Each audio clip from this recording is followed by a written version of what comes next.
Hello everyone, my name is Kshitiz and I'll be talking about my CAT journey in this video.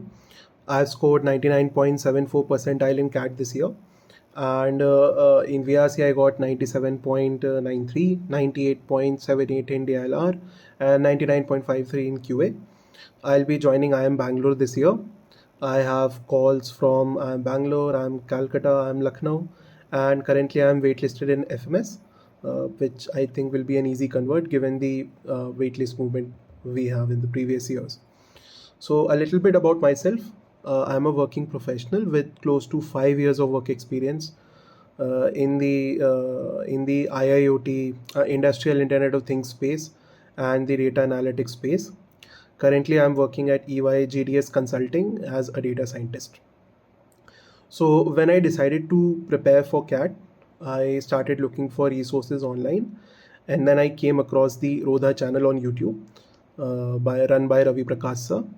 The most interesting thing about that channel was there were two interesting things. The first thing was that he started from the very basic of each concept, and then he went to advanced level of questions, and he also covered all the variety of questions being asked in the exam, and he also regularly he keeps updating the channel with the variety of questions, with new variety of questions which are relevant for the current pattern.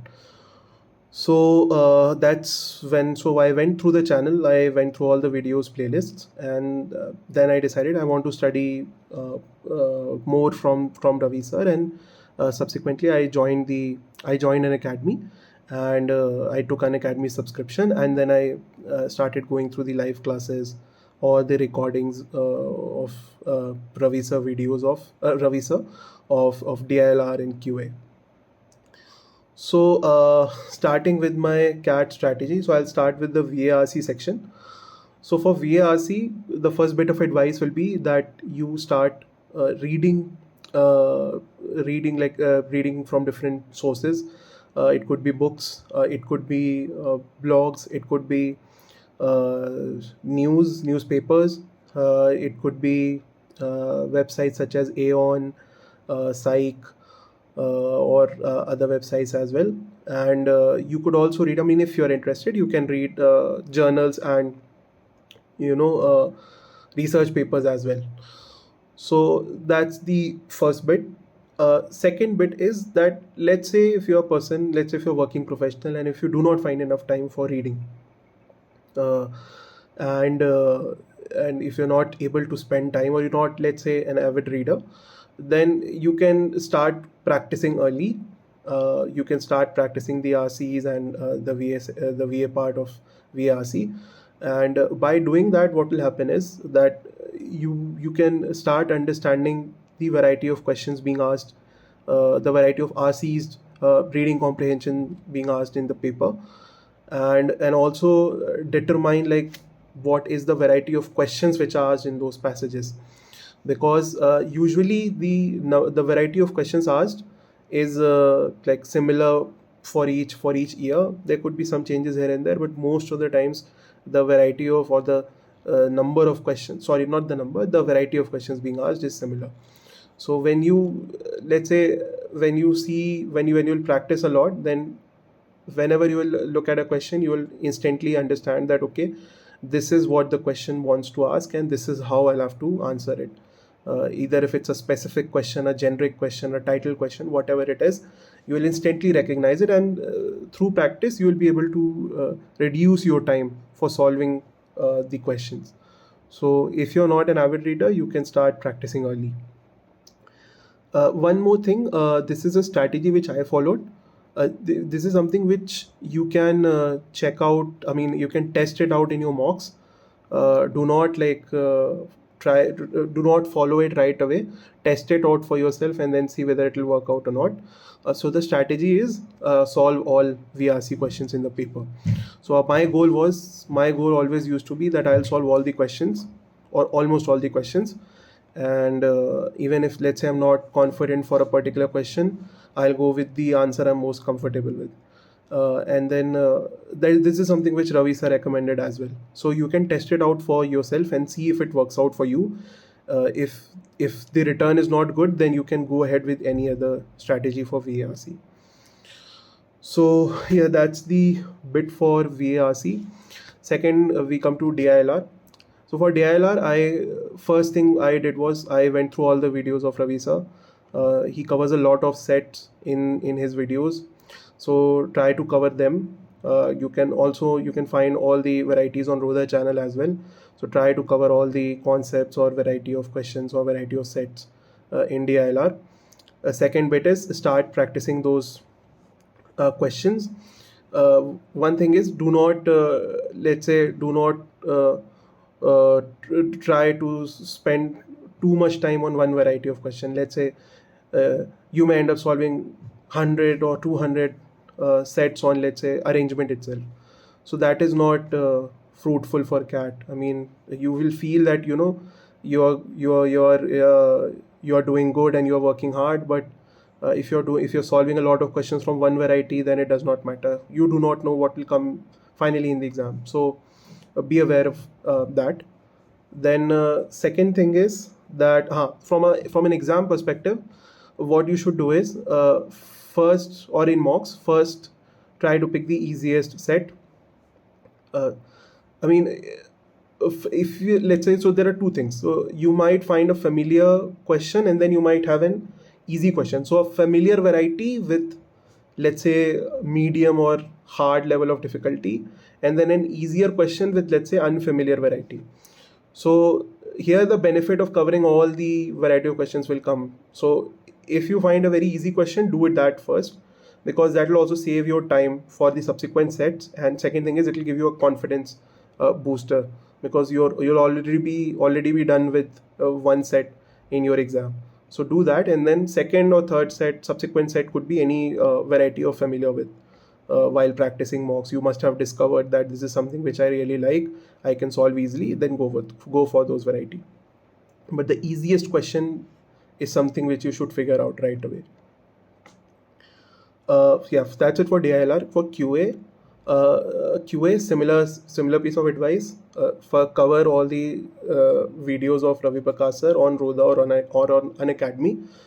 Cover all the concepts and then start practicing each of these concepts. Again, do not spend too much time on one concept. Do not solve too many questions or overdo a particular variety. Cover all of them, because you never know, you may have a very easy question from one particular type, which is something which you're not familiar with, and you will miss it out in the paper. So cover all the variety.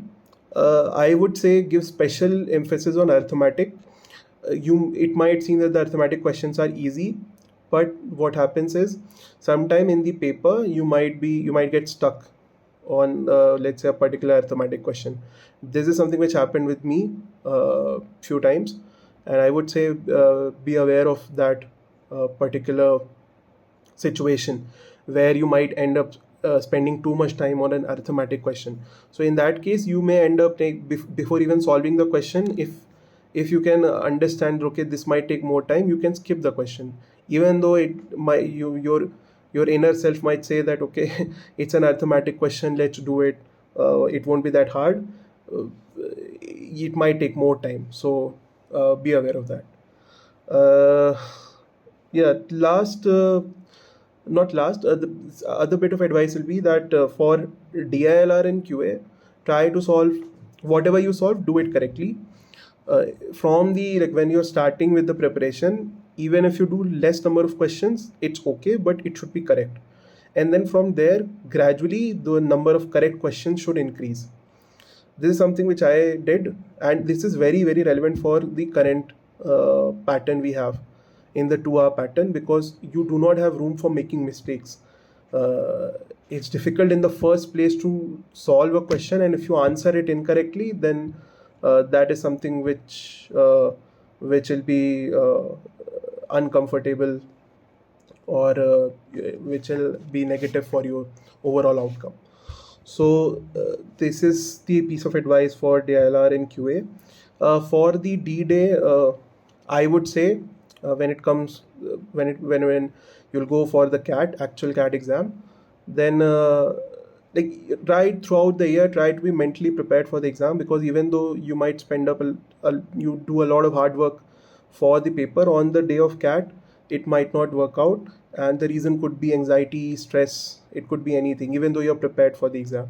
So you should be mentally prepared for it for those 2 hours. Do not overdo or do not stress too much in the final days before the exam. uh, in fact, you should think in this term that you have given all your effort and now it's not like in your hands, and it should be like you do not uh, like care too much about the final outcome. I mean, since you have given your effort, you should be happy with that itself, that I've given my effort and that's it. I won't worry too much about the outcome. And I'll tell you, this thought process worked for me in CAT. Even though the preparation was there, but the most important thing was that I was not thinking too much. I was quite relaxed, calm before the exam, and this helps in the actual during the actual examination, because during the exam no other thought should be there in your mind. Like, it should be you and just the question in front, in front of yourself. That is where you'll achieve the flow of solving questions correctly during the exam. So try to make a habit out of it during mocks and during practice. For interviews, right now you shouldn't be worried. Once you're done with your CAT, you have your CAT results out, you have your interview calls, then you'll have like you will get ample bit of advice during that time. But one thing is, which you can do right now is, before CAT, is like the current affairs and the news you read, that will help you finally in the interviews, which you do for VRC. That will help you finally in the interviews, because interviews do tend to ask questions related to news, current affairs, in the interview. And also, if you are inclined towards a particular specialization, let's say consulting, marketing, and others, so in that case you can read business related news in related to those particular specialization, or the companies which are there in that space. So that let's say if you mention that in the interview, you will be ready to answer questions which might come your way related to those specialization. It happened for me, and if it happens for you, you should be ready for that. So that's the bit for interview. I think that's it from my end. I wish good luck to all of you. Thank you so much. Thank you for watching this video. Bye bye.